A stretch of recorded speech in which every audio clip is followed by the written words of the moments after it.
précisément donc la présentation, le projet professionnel, la personnalité.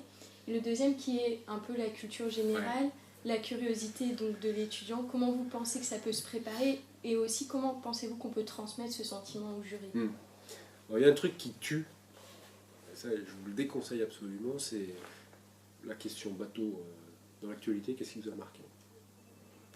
La réponse c'est, je sais pas, voilà, typiquement là, Charlie Hebdo. Aujourd'hui, là, je pense que si on faisait des entretiens, tout le monde nous parlerait de Charlie Hebdo. Très bien. Et qu'est-ce que vous savez nous dire là-dessus? C'est pas bien.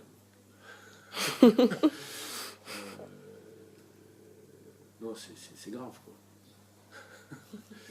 Et pourquoi ça? Tout simplement parce que le nombre de candidats qu'on voit, et qui, en fait, se préparent entre guillemets, à ces questions-là. Voilà, on va me poser des questions, donc je regarde vite sur mon téléphone, les gros titres de la presse.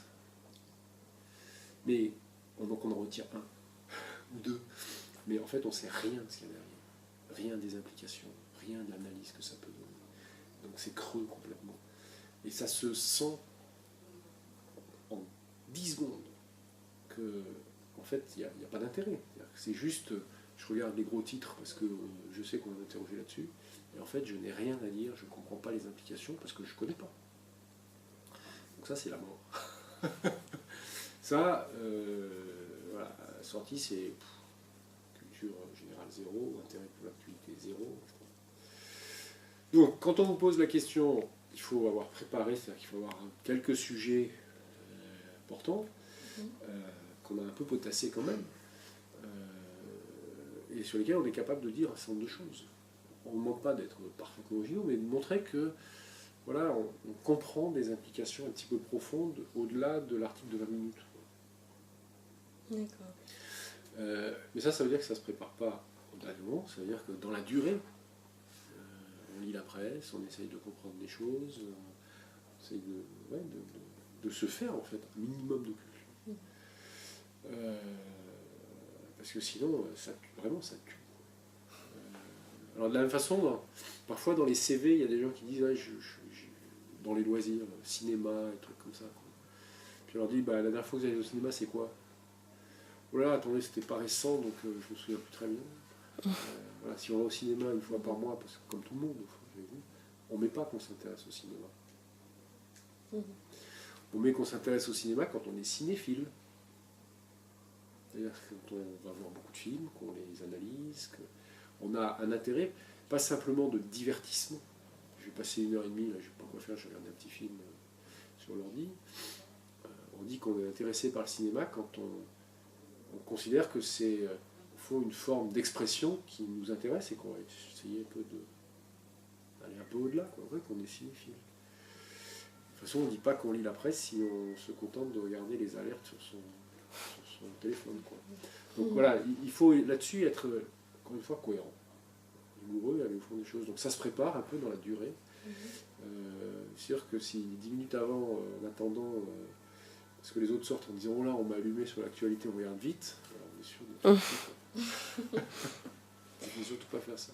Mais alors, pour compléter, vous avez le droit aussi de dire là, parce que parfois on pose la question qu'est-ce qui vous intéresse, et parfois on dit qu'est-ce que vous avez à nous dire sur la politique monétaire.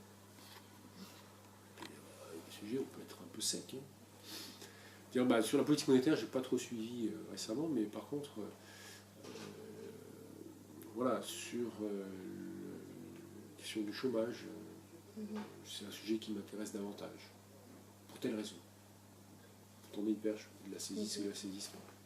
Mais vous montrez que vous ne savez pas répondre à la question, mais sur un autre sujet un peu connexe qui renvoie aux mêmes qualités finalement, vous avez peut-être des choses à dire. C'est pas interdit de tenter le coup.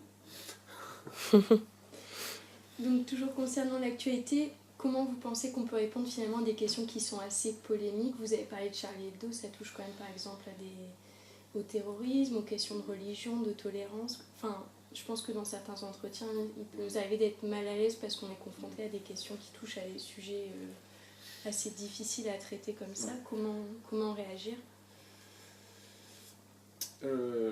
Comment réagir? Je pense qu'il faut c'est toujours un peu... Enfin, après ça, c'est une opinion, hein, et c'est vrai que les membres du jury, enfin, selon les personnes, peuvent réagir différemment. Hein, donc là-dessus, il faut être, je pense, très à l'écoute de ce qu'on perçoit du jury. Dans un entretien, il faut essayer de comprendre aussi le mode de fonctionnement du jury. Parce que il faut aussi garder la maîtrise du truc, donc pas s'emballer, pas se faire emmener là où il ne faut pas, etc. Donc là-dessus, ça peut être différent selon les jurys. Donc il faut aussi adapter un peu à ce qu'on sent du jury. Moi, j'aurais tendance à dire, moi, quand je pose des questions comme ça, qui peuvent être un peu polémiques, enfin, ou gênantes pour les candidats, parce qu'en gros, on lui dit, bah, positionnez-vous, dites-nous ce que vous en pensez. Donc, soit il y a deux façons de répondre. Soit vous bottez en touche, en gros en disant bah, je ne pense pas grand-chose. C'est embêtant. C'est sûr. Soit vous foncez dans le tas en disant voilà, moi je pense ça, c'est comme ça, le reste c'est l'économie. Donc là, c'est aussi un petit peu dangereux parce qu'a priori, vous ne savez pas ce que pense le jury et il peut, soit parce qu'il n'est pas d'accord avec vous, soit parce qu'il profite de l'occasion, vous lui offrez une porte, un boulevard, et du coup il va vous rentrer dedans, vous mettre en difficulté éventuellement. Moi j'ai tendance à dire qu'il faut essayer de trouver une solution pour montrer qu'on n'est pas sans opinion, qu'on n'est pas tiède, qu'on sait pas, qu'on n'a aucune idée de ce qu'on doit répondre, qui pourrait laisser penser qu'on n'a pas de connaissances et qu'on n'a pas d'opinion. Et puis, éviter aussi l'autre écueil qui est de se livrer un peu comme ça, complètement, en se retrouvant un petit peu en difficulté, en race-campagne. Donc ça veut dire que vous pouvez aussi dire, voilà, moi, sur Charlie Hebdo, je pense que ça soulève un certain nombre de choses. C'est vrai que ça pose de vraies questions sur... on sent bien que dans la population, dans la presse, on met la question de l'islam en avant, etc., que probablement ça pose un certain nombre de questions sur l'islam extrémiste, etc. Le lien éventuellement entre l'islam. Mais montrer que vous avez quelque chose, une réflexion, vous la généralisez un peu, vous ne dites pas trop, c'est moi qui pense ça. Et puis, si ça suffit, tant mieux. Sinon, j'ai quand même tendance à dire, pas poser des positions trop extrémistes.